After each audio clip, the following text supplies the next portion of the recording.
Mengapa banyak perniagaan sekarang semakin sukar dilakukan? Ini disebabkan oleh China telah memasuki zaman kekayaan 6.0 tetapi kebanyakan orang masih berfikir seperti zaman kekayaan 1.0. Zaman kekayaan 6.0 dan logik perniagaan zaman kekayaan 1.0 serta cara membuat wang adalah sangat berbeza. Hari ini kita akan melihat perniagaan di China dari zaman 1.0 hingga 6.0. Kita akan melihat logik perniagaan inti di setiap fasa, dan bagaimana kita boleh menyesuaikan diri dengan perkembangan zaman kekayaan 6.0. Mari kita lihat bagaimana kita boleh membuat penyesuaian untuk menjadikan perniagaan kita relevan di zaman ini. Salam semua, ini adalah saluran pemindaan dan pengetahuan, dengan tujuan untuk membawa anda melihat keajaiban dunia. Zaman perniagaan 1.0, gagasan utama adalah perbezaan keuntungan. Produk fizikal menjadi medium, dan pasaran adalah pasaran penjual. Zaman ini bermula dari pembukaan semula dan berterusan sehingga tahun 2002. Ini merupakan zaman di mana produk agak kurang dan tenaga kerja murah dan berlimpah. Kecekapan pembangunan sumber agak rendah, dan permintaan masyarakat bersifat kasar. Oleh itu, pengeluaran dan pengedaran produk sangat penting pada masa ini, dengan kilang bertanggungjawab untuk pengeluaran dan pengedar bertanggungjawab untuk pengedaran. Ini termasuk pemborong, kedai fizikal, peniaga-peniaga dan sebagainya. Pada tahun 1990-an, beberapa orang yang cekap dan rajin pergi ke kilang di Zhejiang untuk membeli secara borong bahan kain dan sebagainya untuk dijual di gerai, dan setiap kali produk mereka habis terjual dengan cepat. Mengapa? Kerana produk yang menarik dan baru serta harga yang murah. Oleh itu, keadaan kekurangan penawaran telah menentukan bahawa keseluruhan pasaran adalah pasaran penjual. Kata kunci utama bagi kekayaan dalam fasa ini adalah perbezaan keuntungan. Kilang menghasilkan perbezaan keuntungan dari bahan mentah hingga produk jadi, dan peniaga menghasilkan perbezaan keuntungan dari produk dari asal hingga destinasi. Tentunya, mereka telah sangat mempromosikan peredaran barang dan mengekalkan kemakmuran perniagaan. Sambil menyokong perkembangan ekonomi, mereka juga mencipta kekayaan untuk diri mereka sendiri. Dalam fikiran perbezaan keuntungan, peniaga bersaing berdasarkan kepekaan terhadap maklumat. Contohnya, orang-orang Wenzhou, Zhejiang bermula dengan perniagaan kecil dan semakin menguasai situasi harga produk di seluruh negara melalui berbagai pengalaman dalam urus niaga di seluruh negara. Oleh itu, mereka dengan cepat menyusup ke seluruh negara dan menjadi pelopor ekonomi China. Sesetengah orang Wenzhou tidak lagi puas dengan keuntungan perbezaan. Mereka memulakan produksi pelbagai produk dari rumah mereka, dan perlahan-lahan mengembangkan kilang, kemudian membentuk sekumpulan kilang, dan kemudian kumpulan industri. Rantai produksi dan pengeluaran adalah bagaimana industri pembuatan China berkembang pada fasa ini. Fasa ini berterusan sehingga munculnya perdagangan elektronik dalam internet dan memasuki zaman yang lain. Zaman perniagaan 2.0, pemikiran produk tunggal masa, medium internet tradisional, pasaran pasca pihak ketiga. Sejak saat internet dilahirkan, peraturan dunia ini sudah ditakdirkan untuk diubah. Mulai dari tahun 2003, China secara beransur-ansur memasuki era perdagangan elektronik, di mana cara pengeluaran masyarakat masih belum berubah, tetapi cara penggunaan telah mengalami perubahan besar. Pada masa ini, pelbagai produk platform perdagangan elektronik pihak ketiga telah tersedia dengan mudah di depan anda. Ia secara menyeluruh memecah bahagi perbezaan harga yang dianggap dari pengeluaran dan pembuatan kawasan. Ditambah dengan perkembangan perdagangan dan logistik paket, peredaran produk menjadi lebih cepat. Pada saat ini, perkembangan kedai-kedai fizikal selama 30 tahun di China semakin homogen. Sejumlah besar penjual hanya bergantung pada ketidaksamaan maklumat untuk memperoleh perbezaan harga telah digugurkan. Walau bagaimanapun, jika satu kumpulan orang jatuh, pasti akan ada satu kumpulan orang yang bangkit. Ini adalah aturan besi.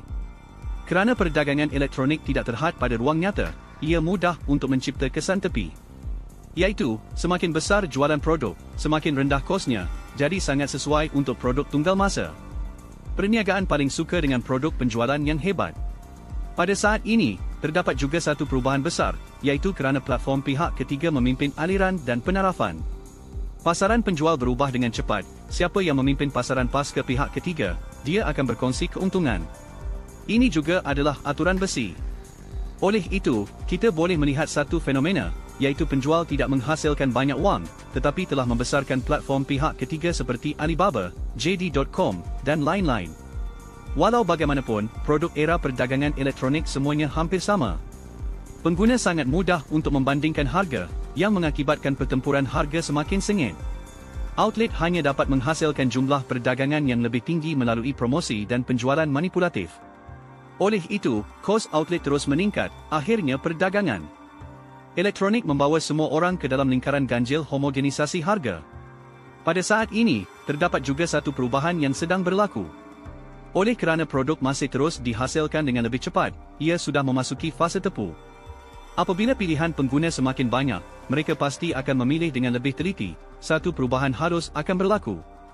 Zaman perniagaan 3.0, pemikiran adalah perkhidmatan penambahbaikan, penderma adalah penambahbaikan produk, pasaran adalah pasaran pembeli. Dalam keadaan penawaran yang lebih besar daripada permintaan, semua produk yang terdapat di pasaran perlu dijual kerana jika tidak, orang lain akan menjualnya. Banyak kilang tradisional mesti gulung tikar dan banyak cara pengeluaran yang kasar akan dibuang. Tahap penggunaan kita meningkat, yang bermakna produk yang dihasilkan secara tradisional semakin tidak dapat memenuhi tuntutan peningkatan kita. Sebelum ini, keperluan orang adalah bagaimana untuk mencari produk dengan lebih cepat dan membeli produk dengan nilai yang lebih baik. Namun, sekarang semua produk sedang dipromosikan dengan diskaun dan keperluan orang telah meningkat menjadi bagaimana mencari produk yang baik. Oleh itu, produk yang dapat memberi nilai kepada pengguna masih kekurangan. Untuk menambah nilai pada produk, terdapat dua arah yang mungkin dilakukan. Pertama, pengkhususan akan membawa produk ke arah peningkatan terus-menerus dalam satu fungsi, semakin tumpuan dan semakin fokus pada perkhidmatan kumpulan tertentu, memimpin pembahagian industri yang tidak putus. Kedua, kustomisasi, memperibadikan pengeluaran kepada pelanggan yang mana produk tidak lagi dalam bentuk seragam. Ini juga adalah ciri-ciri pengeluaran era industri 4.0.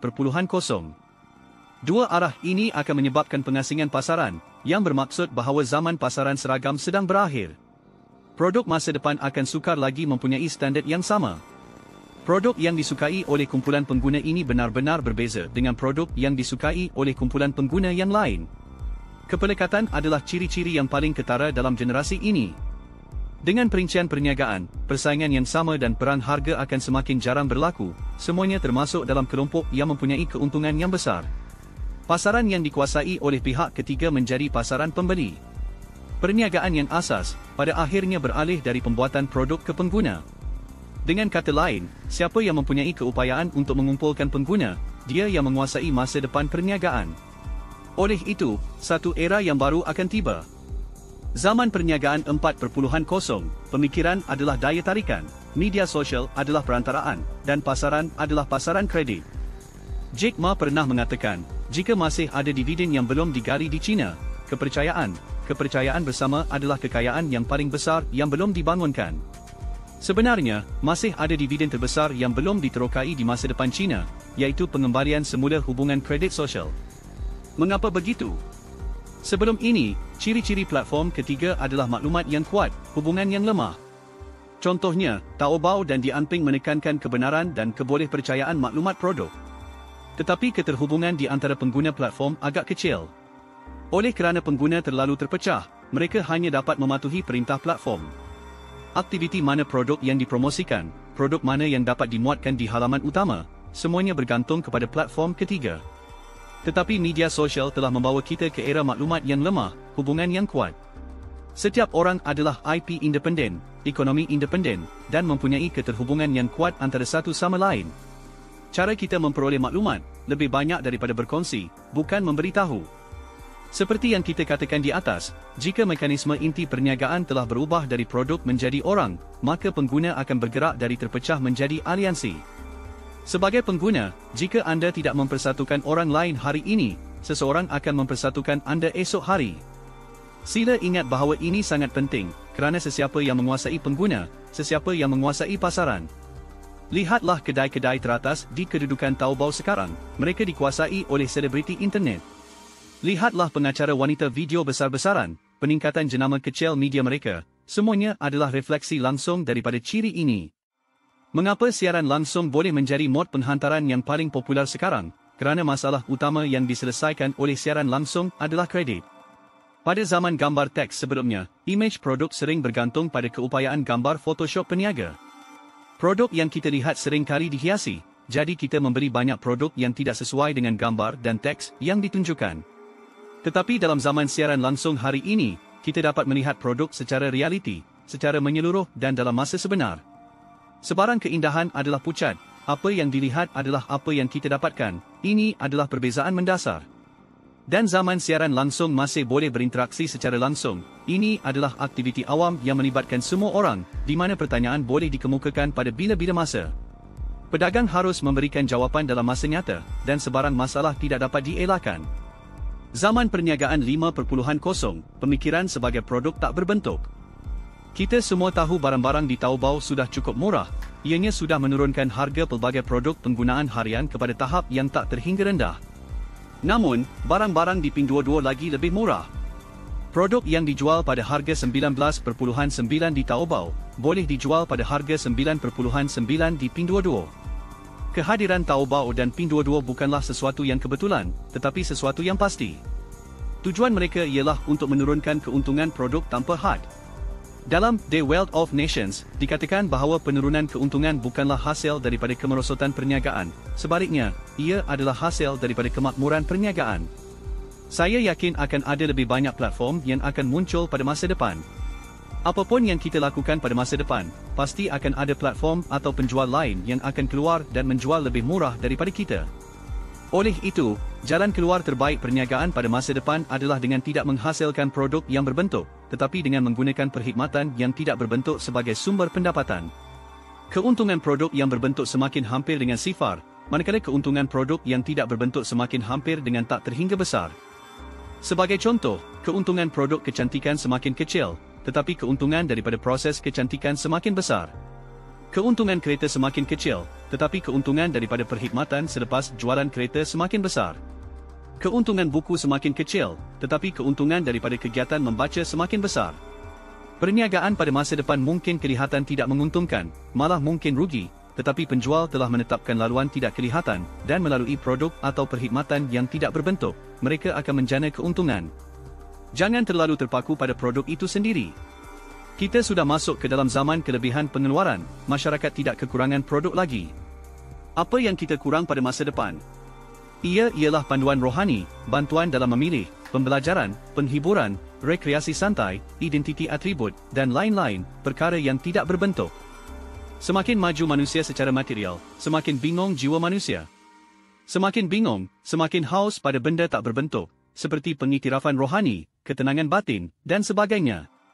Yang arif dalam psikologi masyarakat dan pandai mempengaruhi manusia dari segi psikologi manusia, akan menjadi salah satu tenaga perniagaan yang paling penting pada masa depan. Persaingan perniagaan pada masa depan adalah persaingan untuk merebut perhatian. Zaman perniagaan 6.0, pemikiran adalah algoritma. Platform paling popular dalam 2 tahun ini adalah TikTok dan TDS Headlines. Kedatangan mereka menggugat struktur tradisional internet bed, dan kelebihan inti mereka adalah algoritma. Platform ini mempunyai mekanisme penghantaran algoritma yang sangat cekap. Mereka dapat mengenal pasti kecenderungan anda berdasarkan tabiat membaca anda, mengenal pasti label anda, dan mengira selera tersembunyi anda. Semakin anda suka sesuatu, semakin banyak yang mereka hantarkan kepada anda. Ini disebut penghantaran kecerdasan buatan. Jelas bahawa mekanisme penghantaran ini lebih sesuai dengan manusia, dapat menyesuaikan diri dengan manusia yang tidak terbatas, dan oleh itu semakin popular. Mengikut analisis kami dalam zaman 5.0, keperluan manusia bukan lagi produk fizikal tetapi produk mental. Semakin banyak produk fizikal di sekeliling kita, semakin banyak benda yang diberikan secara percuma. Pada masa ini, apa yang lebih diperlukan oleh semua orang adalah keselesaan mental dan ketenangan jiwa. Oleh itu, ciri kandungan TikTok dan TDS Headlines akan mengambil lebih banyak masa kita pada masa depan.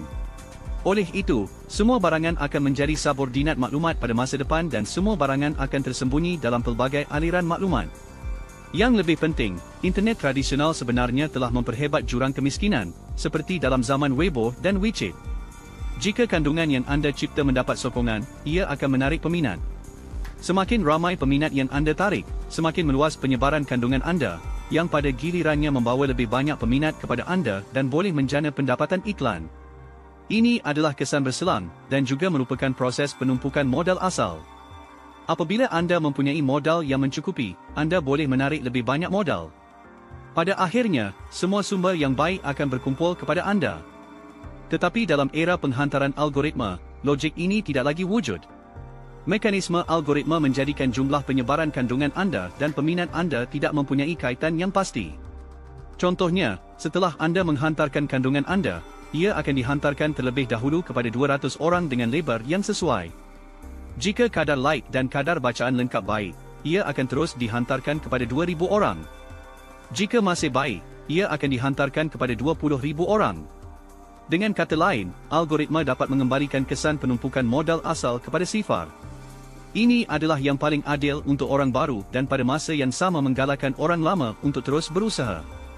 Jangan berhenti di kilauan masa lalu, kejayaan masa lalu juga tidak dapat menjadi batu loncatan anda. Nilai seseorang hanya bergantung pada nilai yang anda. Mari kita fikirkan, jika jurang kekayaan antara orang di masyarakat tidak terlalu besar, apa yang akan terjadi? Sementara jurang kekayaan antara orang semakin kecil, perbezaan ciri-ciri antara orang semakin besar. Kedepannya, setiap orang akan mempunyai lebar yang lebih jelas, seperti menyanyi, menari, menulis, berakting, riset, pengacara, doktor, dan lain-lain. Perbezaan terbesar antara manusia di masa depan tidak lagi terletak pada perbezaan kekayaan, tetapi pada perbezaan lebar nilai. Jika tren ini terus berkembang, masyarakat masa depan pasti akan menjadi semakin seragam dan terperinci. Setiap orang akan tenggelam dalam dunianya sendiri, tanpa perlu campur tangan atau memaksa satu sama lain. Terima kasih atas sokongan dan perhatian anda. Jika anda menyukai karya-karya saya, sila tekan suka, kongsikan dan langgan saluran saya. Ini akan memberi motivasi kepada saya untuk terus mencipta dan berkongsi lebih banyak kandungan.